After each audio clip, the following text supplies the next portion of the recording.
You left your necklace, the hotel clerk said, holding it up between two latex-gloved fingers like it might bite. Except I hadn't worn that necklace since Mom's funeral. I blinked. The pendant, small, amber, shaped like a teardrop, was unmistakable. My brother gave it to me when I turned 12. He called it my lucky charm, told me it would protect me, like some sort of invisible shield from all the crap our family never talked about.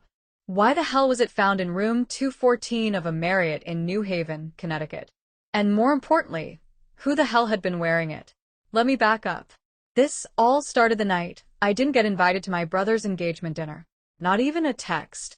I just found out from Aunt Cheryl's Facebook post, sandwiched between a minion meme and a crock-pot chili recipe. The caption said, "So happy for our sweet boy and his beautiful bride-to-be," and with 27 emojis. Sweet boy? Try gaslighting Prince of Ohio. I confronted Dad, called him while I was stuck in traffic on I-76, a Starbucks iced coffee slowly melting into what tasted like regret. "So, I'm guessing my invitation got lost with the Amazon returns," I said, trying to keep it light. He sighed that sigh like I was the dramatic one. "Karen, it's just a small reunion, nothing formal." A reunion, without me. I wasn't even mad at first. I was numb, which is somehow worse. You start asking weird questions like, am I really family, or just a seasonal character in their soap opera? But that necklace showing up where I hadn't been. That's when the numbness turned electric. Something wasn't adding up. So, I did what anyone does when they're spiraling with a side of revenge fantasy. I booked a flight to Aspen. Not because I needed a break, not even because I wanted to be petty, though let's be honest, that was part of it. I needed distance, altitude, snowy cliffs, and overpriced hot toddies to remind myself that I wasn't just the forgotten sibling with a mystery necklace. I was the wild card in a story they thought they'd already written. I got there, checked into the St. Regis, wore that deep sapphire dress with a slit up to my sins, posted a single selfie at sunset, glass of champagne in hand, eyes half-lidded like I'd already won a game no one knew we were playing. No caption. Just a location tag. Aspen, Colorado. 4 hours later, my family group chat turned into a Greek tragedy. First message was from my cousin, the one who used to eat glue.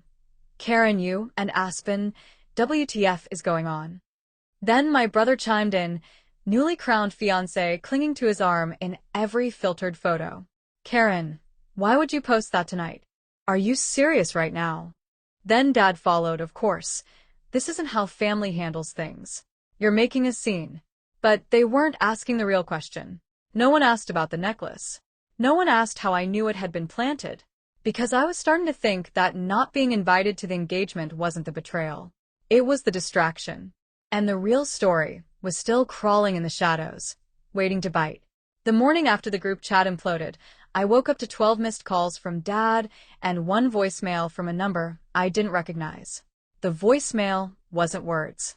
Just breathing, slow, rasping, like someone was trying to exhale a secret they couldn't afford to say out loud. I played it twice, then once backward, because sleep-deprived paranoia has a way of turning you into a conspiracy theorist with a caffeine addiction. I threw on a robe, stepped onto the balcony, lit a cigarette I didn't even remember buying. Below me, Aspen sparkled like a snow globe full of people pretending they weren't rotting inside. I took a long drag and tried to make sense of it all. Then my phone buzzed. Unknown number. You don't know what they're hiding. But you wore it once. You felt it. My stomach dropped, not because it was creepy, because it was right. The necklace wasn't just jewelry. That thing had history, energy. The kind that makes you wake up at 3 a.m. with the taste of copper in your mouth and names you don't recognize etched into your dreams. Mom wore it before me. And the last night she was alive, she made me promise not to let anyone else touch it. I never told anyone that. And now someone I didn't know was quoting it back to me like a riddle wrapped in barbed wire. I called Dad again. He picked up on the 3rd ring, voice groggy and defensive. "What now?" he snapped. "Room 214. Marriott. New Haven. Why was Mom's necklace there?" Silence. A deep inhale, then click. He hung up. I stared at the phone. The kind of rage that simmers just below your ribs started boiling. I called again. Straight to voicemail. I called again. Blocked. They didn't just forget to invite me. They were covering something. I changed out of my robe, threw on jeans and boots, and went to the front desk. Do you still have the guest record from room 214 2 weeks ago? I asked. The woman blinked. That's a bit unusual. I think my mother's things were stolen, I said, voice calm, eyes not. And the police already told me to gather names. A lie, but a believable one. She hesitated, then looked around and tapped her keyboard. Room 214, she mumbled. That was Dr. Rachel Halpern. My jaw clenched. Rachel. My brother's fiancée. She'd been in New Haven. Secretly. Wearing the necklace Mom explicitly said never to touch. And that wasn't even the worst part. On the way out of the lobby, I opened my DMs. One unread message from a burner account. A photo. It was my brother, shirt half off, standing outside a clinic. Hugging someone. Not Rachel. Mom. Smiling. Alive. I don't remember walking back to my hotel room. All I know is 1 second I was staring at my phone in the lobby. The next I was standing in front of the minibar, pouring tequila into a hotel water glass like it was. My hands were shaking, not from fear, from clarity, because if that photo was real, and it looked real down to the mole above Mom's right eyebrow she used to call her witched, then everything I'd buried was clawing its way back to the surface. Mom didn't die in a car accident 8 years ago. She disappeared, and my brother knew. Rachel knew. Dad definitely knew. And I'd been fed stories, tired, dusty lies about black ice, and nothing could have been done, and be grateful she didn't suffer. Meanwhile, they were harboring her, moving her around like some government asset. I opened the photo again, checked the timestamp. 3 days ago. 3 days ago, which meant they didn't just lie to me. They were actively hiding her. And Mom was smiling. Not the hollow, far-off smile from her last year with us, when everything spiraled. No, this was different. This smile had weight, purpose. She looked healthy, like she'd traded grief for something sharp and private. And the person she was hugging? Definitely my brother. Same dumb jawline, same watch I got him for graduation still on his wrist like he hadn't aged a damn day since. I zoomed in. Something was written on the clinic door behind them. St. Elira Institute, Trauma Research and Behavioral Realignment. I Googled it. Nothing. No website. No reviews. Just a single, broken PDF in the corner of an old university's Grand Archive, referencing experimental isolation therapy and a list of partners blacked out like CIA files. I sat down, heart banging against my ribs. That's when the hotel room phone rang, not my cell, the room's phone. Hello. Static. Then a voice I hadn't heard in almost a decade. Soft. Controlled. Familiar in a way that made my spine twist. Sweetheart, she said, you need to stop looking. I didn't breathe. I didn't blink. Mom. She sighed like she'd just burned her hand on something she thought had cooled. I only left that necklace because I wanted you to find it, she said. But now they know. Who's they? I whispered. The line crackled. You were never supposed to see that picture. I stood up too fast, knocking over the glass. It shattered, tequila pooling like a crime scene. What the hell is going on? All I heard was a faint knock at the hotel door. Then the line went dead. I didn't move. Whoever was knocking didn't move either. Not a polite housekeeping tap. Not some drunk guest trying the wrong room. This was 3 slow knocks, too deliberate, too patient. Like they knew I was standing there, barefoot in a hotel robe, frozen between fight and flight, staring at the door like it owed me answers. I didn't ask who it was. I didn't breathe. And then, silence. 30 full seconds, nothing. Then a small screech, like something metallic dragging across the peephole. My whole body clenched. I grabbed the nearest thing with weight, a hotel iron cord still wrapped around it, and tiptoed to the door. I didn't open it, just waited, counted my heartbeat. 10 seconds, 20, 30. Then the knock came again, 1, 2, pause, 3. This time, a slip of paper was pushed under the door. I waited a beat, crouched, and picked it up with 2 fingers. It wasn't paper, not exactly. It was a torn piece of prescription pad. 1 word scribbled on it, Denver, and below it, a a set of initials I hadn't seen since I was 17. LH Linda Halpern, my grandmother, dead 15 years. Allegedly. My legs gave out, and I sat hard on the floor, still clutching the iron like it could stop ghosts. It was all unraveling too fast. Someone out there wanted me to keep digging. Someone else wanted me to stop. And somehow my dead mother, my long-dead grandmother, and my very much alive brother were all swimming in the same poison soup. I didn't sleep that night. I sat on the hotel bed with the iron next to me, lights on, scrolling every dead-end site I could find for St. Elira Institute, for behavioral realignment, for LH. I dug through genealogy sites, cross-referenced obituaries, searched newspaper archives until my eyes blurred. At 4:12 a.m., I found something. A birth announcement from 1987. Linda Halpern had a second daughter, not my mom, someone named Catherine, a woman born in upstate New York, listed as placed under protection by federal order. No father named, no follow-up records. I grabbed my phone and texted my brother. Why did Mom say they know? Why did she mention you? No reply. So I added, tell Rachel I hope the necklace burns. Still nothing. 5 minutes later, I got a Venmo notification. He sent me $1 with a message. DNA snake, keep quiet. I threw the phone across the room. Something had just cracked wide open. And whatever was on the other side was family, but not in the way I'd ever understood it. I was on a plane to Denver by noon. No checked luggage, no forwarding address. Just a backpack with a necklace, 2 burner phones, a flash drive labeled for when they lie. The iron? I'm not kidding. I wrapped it in a hoodie and shoved it into my carry-on. Because at that point, paranoia wasn't a symptom. It was a survival instinct. The plane ride was quiet, too quiet. The woman next to me was reading a book with a title I couldn't make out, except every few minutes, she kept glancing at me like she knew, like she was waiting to see if I'd react. By the time we landed, she had underlined 4 sentences in the book and left it on the seat when she got off. I flipped it open after she walked away. All 4 passages were about genetic memory. One of them read, "The trauma we bury doesn't die, it mutates." Denver was colder than Aspen, wind like razors against my face. I didn't book a hotel, I didn't call a car, I just walked. Downtown, then past it, to the parts of the city where street signs were rusted and old women watched you from behind curtains like you owed them rent on secrets. I followed a gut feeling. I walked until my feet ached, and then I found it.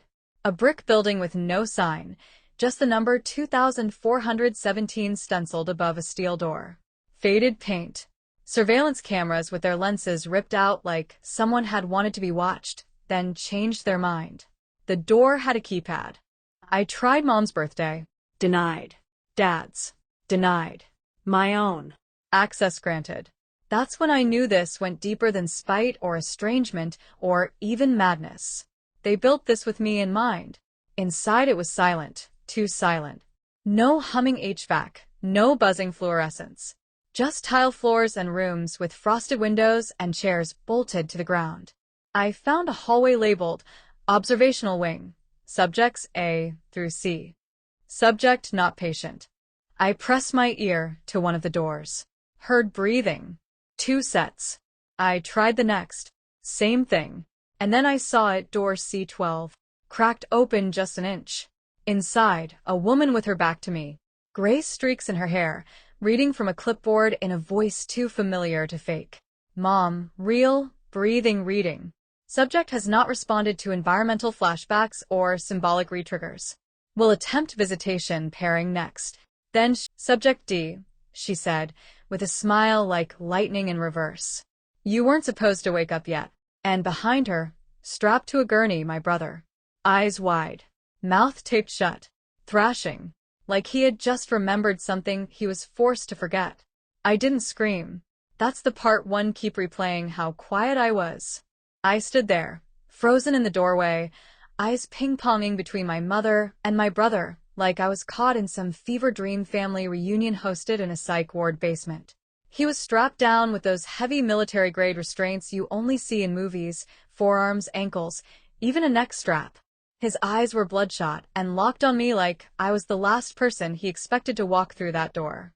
My mother, God, I can't even call her that anymore, didn't flinch. Just calmly clicked her pen, tucked the clipboard under her arm, and tilted her head like I was an overdue lab rat. I hoped you'd make it this far, she said, but I underestimated your retention. Retention. I echoed. My mouth was dry, my throat cracked sandpaper. She walked toward me, like she wasn't the villain in the room. Like this was just a casual visit between estranged family members and not the unraveling of my entire existence. We're part of the first batch, she said. You weren't supposed to keep the dreams. We adjusted for that in the later trials. I blinked. What trials? Memory containment, inherited trauma transfer. You were a prototype sweetheart. You and your brother both. I just didn't expect one of you to wake up before we finished conditioning. I took a step back. My heel hit the door. It creaked. Her eyes sharpened. Don't run. That's not who you are anymore. I reached into my backpack, feeling for the iron. Silly, right? But it had become a kind of totem. Grounding, steel-wrapped in defiance. She saw it, laughed. Oh, still clinging to that. The blunt object phase. Classic D-series response. What the hell did you do to him? I snapped, gesturing at my brother. Her smile faltered, just for a flicker. He chose regression. He always wanted to forget, always wanted to be the golden child. We gave him peace. Until you contaminated the cycle. I moved fast, slammed the door the rest of the way open, and charged her with the full force of 10 years of gaslighting, abandonment, and lies. The iron hit her clipboard first, sent it flying. She staggered back, caught off guard. I dropped the iron and went for my brother, yanked at the wrist straps. Hold still, I whispered. He nodded violently. His eyes were leaking. I think mine were too. I got one hand free before the alarm blared. Not a fire alarm. Not a siren. A melody. A soft lullaby like the one Mom used to hum when we had night terrors. Except now it echoed through a facility where God knows how many people were sleeping in stolen memories. Mom, Dr. Halpern, stumbled to her feet. Her lip was bleeding. You don't know what you're waking up, she hissed. That necklace. That was your tether. It was supposed to anchor you, but you snapped the cord. I freed my brother's other hand, ripped the tape from his mouth. He gasped. Karen, she's not the only one running the program. Then all the lights in the hall went out, total darkness, and down the corridor we heard the sound of more doors unlocking. Click, click, click, and the shuffling of feet that had been waiting too long to remember who they were. We ran. Didn't speak. Didn't look back. Just the slap of our feet on the tile, the echo of metal restraints dragging behind us, and the sick, wet sound of breath that didn't sound entirely human. Whatever those doors had been holding, they weren't patients. They were echoes. The hallway twisted in ways I swore hadn't been there before, like the architecture itself was slipping out of its disguise, letting the true shape bleed through. I saw doors marked with dates instead of numbers. 1994, August 12th, the day Dad disappeared for work. We passed a room where the glass was shattered inward. Inside, someone had written on the wall in blood or something that looked like it. They put her inside me. My brother tripped on a power cord. I yanked him up. Adrenaline, painting everything red. He grabbed my arm. Karen, there's a control room, south exit, 3rd floor. We have to wipe it. If we don't, from behind us a scream, not a voice, not a word, memory. I felt it like a hot nail through the skull. My first kiss behind the garage. The smell of Dad's aftershave. Mom's voice reading Goodnight Moon with a tremble she tried to hide. All of it, ripped from my head like someone had opened a hatch and started draining the tank. They're absorbing us, my brother gasped. The broken ones, subjects that fragmented. They need fresh memory to stabilize. I didn't ask how he knew. I didn't want to know what they'd done to him while I was busy drinking overpriced champagne in Aspen. We reached a stairwell. He shoved the door open. For one terrifying second, there was nothing, just a void, a space that felt too big for the building it was in. And standing in the center of it, Grandma Linda, or something wearing her skin. She looked young, Hair perfect, red lipstick like a billboard, but her eyes were gone, just black shimmering pits that pulsed with static. Karen, you always had the strongest signal, she said. You kept seeing, even when we tried to overwrite you. My brother lunged. I screamed. Linda didn't move, didn't flinch. She just smiled. And the moment he touched her, he stopped mid-motion, like a frozen frame. Then he slowly turned toward me, and in his voice, but not his tone, he said, "Protocol breach acknowledged. Initiating sibling tether severance." I backed away, breath gone, knees failing. He reached into his pocket, pulled out my necklace, but it wasn't amber anymore. It was black, burnt, pulsing like a dying heart. I remembered what Mom said on the phone. You were never supposed to wake up, because the necklace wasn't my protection. It was the cage. And now the door was wide open. I ran, not out of fear, instinct, like something old and buried in my blood screamed, "Move now or be rewritten." My brother, or whatever was inside him, walked toward me with that calm, robotic gait of something not used to having legs. The necklace in his hand pulsed brighter with every step, black glow flickering like a dying star. "Don't do this," I said, backing up the stairs. "You're still in there." "I know you are." He smiled. But it wasn't his smile, it was hers. That perfect, performative curve Mom used when guests were over and everything inside our house was on fire. "This isn't about you, Karen," he said. "It's about continuity." And I understood. They hadn't just hidden Mom. They'd uploaded her, fragmented her, injected pieces into us, memories, instincts, behaviors until we weren't people anymore. We were storage devices. We weren't the family, we were the archive. And now that I'd broken protocol, they were wiping the system. I sprinted to the third floor. Doors lined both sides, monitors flickering with distorted footage, me as a child, drawing on the kitchen wall, my brother smashing his toy truck, Mom crying in the basement while holding a white envelope. They had everything, a full record. I found the control room. Glass was bulletproof.